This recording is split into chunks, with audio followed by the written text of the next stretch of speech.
Hello everyone, Assalamu alaikum. Welcome back to my channel. இன்னும் ஒரு யூஸ்ஃபுல்லான வீடியோ ஒன்றோட உங்களை சந்திக்கிறதுல மிச்சம் சந்தோஷம். இந்த வீடியோவில் நான் உங்களோட ஷேர் பண்ணுற ரெசிபி ஸ்ரீலங்காவில் மிச்சமே ஃபேமஸான முஸ்லீம் கல்யாண வீடுகளில் ஃபேமஸான பீஃப் சம்பல் ரெசிபி தான். இந்த பீஃப் சம்பல் ரெசிப்பியை என்ன வீவர்ஸ் ஒன்றும் ஷேர் பண்ண சொல்லி கேட்டிருந்தாங்க. அவங்களோட பேர் தான் அஸ்மா அகீமி. ஸோ அவங்களுக்காகவும் தான் இந்த பீஃப் சம்பல் ரெசிப்பியை இந்த வீடியோவில் ஷேர் பண்ணிக்கிறேன். இப்போ வாங்க இதை எப்படி செய்கிறேன்னு பார்ப்போம்.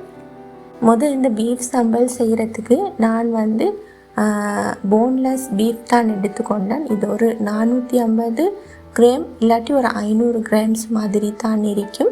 இப்படி நல்லா துண்டுகளாக பார்த்து எடுத்துக்கணும். இதில் கொழுப்புகளோ இல்லாட்டிக்கு சில சின்ன சதைகள் இருக்கும். அதெல்லாம் எடுத்துட்டு நல்ல வெறும் பீஃபாக தான் நாங்கள் இன்றைக்கி இந்த பீஃப் சம்பலுக்கு எடுத்துக்கொள்ளணும்.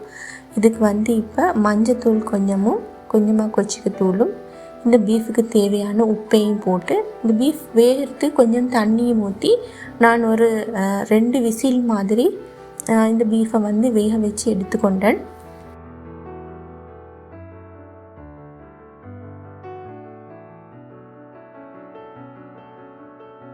இந்த பீஃப் வேகிறதுக்கு 2 விசில் போதும். 2 விசிலோட நான் அந்த ப்ரெஷர் குக்கரோட லிட்டை ஓப்பன் பண்ணி அதில் இருக்கிற தண்ணியெல்லாம் கொஞ்சம் வத்த காட்டியும் நார்மலாக நாங்கள் குக் பண்ணி எடுத்தால் போதும். இங்கே பாருங்கள், இப்படித்தான் அதில் இருக்கிற தண்ணியெல்லாம் நல்லா வற்றி இந்த பீஃப் வெந்திக்கணும். இப்போ நாங்கள் வேக வச்ச பீஃபை நல்லா டீப் ஃப்ரை பண்ணி எடுக்கணும்.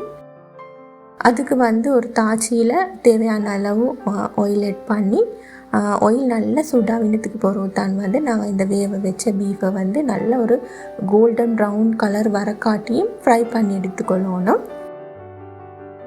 இந்த பீஃப் சம்பலை பொதுவாக ஒயிட் ரைஸுக்கு, அதோட கீ ரைஸுக்கு, அதோட ப்ரெட்டுக்கு, நானுக்கு, இடியாப்பத்துக்கு, புட்டுக்கு எதுக்கு வேணுமென்றாலும் எங்களுக்கு சாப்பிட்றதுக்கு சைட் டிஷ்ஷாக எடுத்துக்கொள்ளையிலும் இது அவ்வளோ ஒரு டேஸ்ட்டாக இருக்கும்.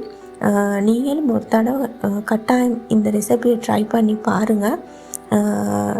கொஞ்சம் நியூ மெத்தடாக செய்யணும்னா இந்த பீஃப் சம்பலை கட்டாயம் ட்ரை பண்ணணும். இது வேறு லெவல் டேஸ்ட்டில் இருக்கும்.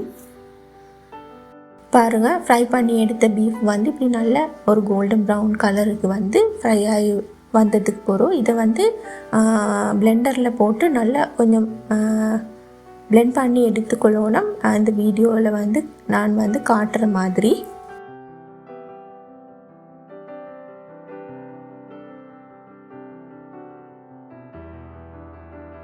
ஒரு 2-3 பால்ஸ் நாங்கள் பிளெண்ட் பண்ணினா போதும். நான் அன்றைக்கி எல்லா பீஃபையும் ஒன்றுக்கு போட்டு பிளெண்ட் பண்ணினதால் எனக்கு கொஞ்சம் அந்த அடியில் இருக்கிறது மட்டும்தான் பிளெண்ட் ஆகி வந்துச்சு. அதோடு தான் நான் கொஞ்சம் கொஞ்சமாக எடுத்துகிட்டு பிளெண்ட் பண்ணினேன். பாருங்கள், இது மாதிரி தான் எல்லாம் நல்லா ஃபைனாக பிளெண்ட் ஆகி வரணும்.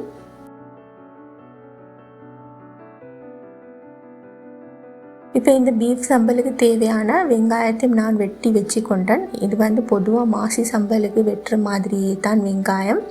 நான் ஒரு 450 கிராம் பீஃப் எடுத்தேன்டா ஒரு 6 வெங்காயமாகி தான் இன்றைக்கி நான் கட் பண்ணி எடுத்துக்கொண்டேன். இந்த வெங்காயத்துக்கு தேவையான மாதிரி கொஞ்சம் உப்பும் போட்டு இந்த வெங்காயத்தை கொஞ்சம் நல்லா கையாலே நாங்கள் பொடி பண்ணி எடுத்துக்கொள்ளணும். அப்போ அந்த உப்பு இந்த வெங்காயத்தில் எல்லா இடமும் படுற மாதிரிக்கு.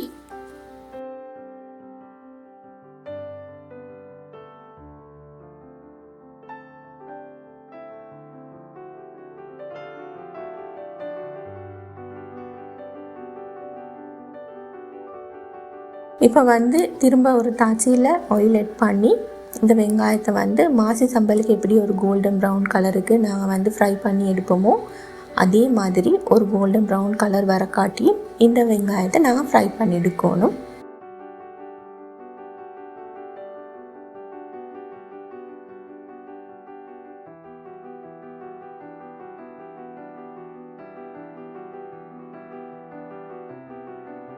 பாருங்கள், இதே மாதிரி ஒரு கோல்டன் ப்ரௌன் கலர் வந்ததுக்கு போகிறோம். இதை நாங்கள் எடுத்துருவோம்.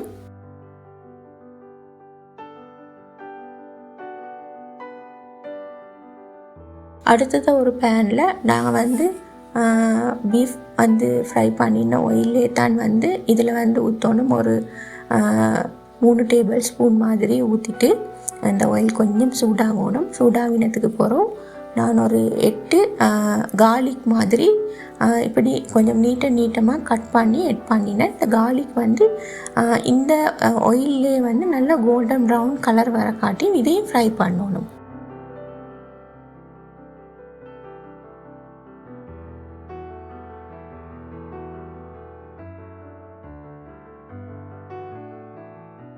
இந்த வெள்ளைப்பூடு கொஞ்சம் ஃப்ரை ஆகி வர நேரம் நான் ஒரு 2 கைப்பிடி இதுக்கு வந்து கருவேப்பிலையும் எட் பண்ணினேன். கருவேப்பிலையும் இந்த ஆயிலே நல்லா பொரிஞ்சு வரணும்.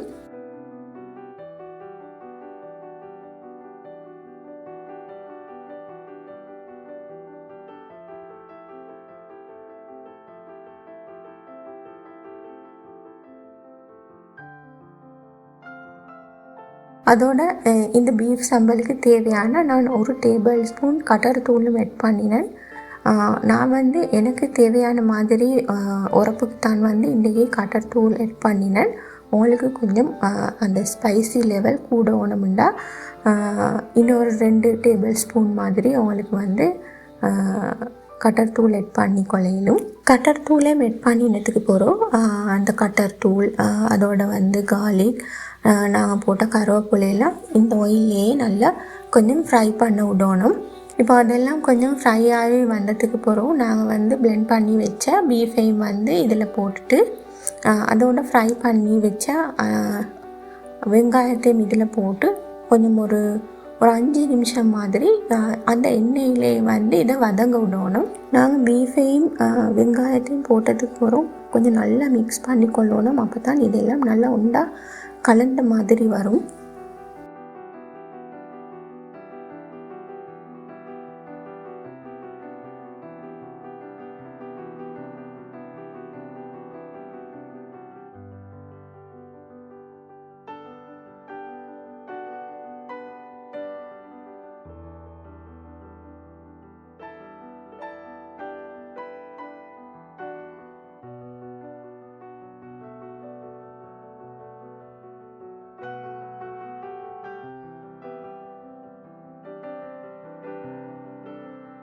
இப்போ 5 நிமிஷத்துக்கு போகிறோம். இதெல்லாம் நல்லா வதங்கினதுக்கு போகிறோம் நாங்கள் அடுப்பை ஆஃப் பண்ணிவிட்டு நான் இதில் ஒரு லெமன் மாதிரி புழிஞ்சி இதில் எட் பண்ணினேன்.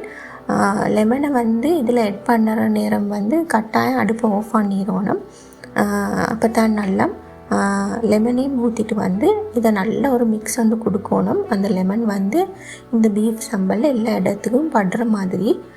அவ்வளவு தான். இது ஒரு ஈஸியான ரெசிபி. அதே நேரம் வந்து செல்ல போனால் அவ்வளோ டேஸ்ட்டாக இருக்கும் வேறு லெவலில்.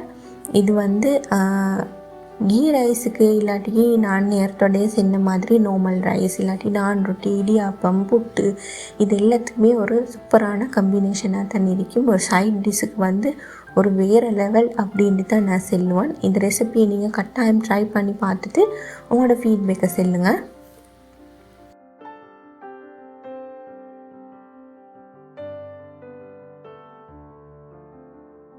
இந்த வீடியோ உங்களுக்கு மிச்சமே யூஸ்ஃபுல்லாக இருந்திருக்கும் என்று நம்புகிறேன். இந்த வீடியோ பிடிச்சிருந்தால் லைக் பண்ணி உங்களோட ஃப்ரெண்ட்ஸ் அண்ட் ஃபேமிலிக்கும் ஷேர் பண்ணுங்கள். இன்ஷா அல்லாஹ் மீண்டும் இன்னொரு வீடியோ ஒன்றோடு உங்களையே சந்திக்கும் வரை பாய் பாய்.